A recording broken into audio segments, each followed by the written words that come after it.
Social మీడియాలో viral అవుతున్న news ప్రకారం తాజాగా కాజల్ అగర్వాల్ ఓ ఆఫర్ని యాక్సెప్ట్ చేసిందంట. అది కూడా ఒక బోల్డ్ క్యారెక్టర్ను ఓకే చేసిందంట.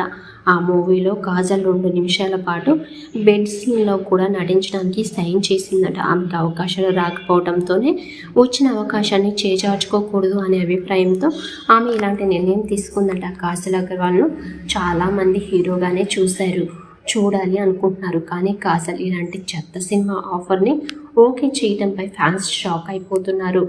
ఒక బిడ్డకు జన్మనిచ్చిన ఆంటీ అంటూ ట్రోల్ చేసిన జనాలు ఇప్పుడు ఆమెను మరింతగా ట్రోల్ చేస్తున్నారు. ఆంటీ అయ్యాక అన్నీ వదిలేసావా అంటూ రకరకాల కామెంట్స్తో ఆమె యాక్సెప్ట్ చేసిన ఆఫర్ను నెగిటివ్గా చూస్తున్నారు. కాజల్ ఫ్యాన్స్ ఆ ట్రోలింగ్స్ చూసి చాలా బాధపడిపోతున్నారు.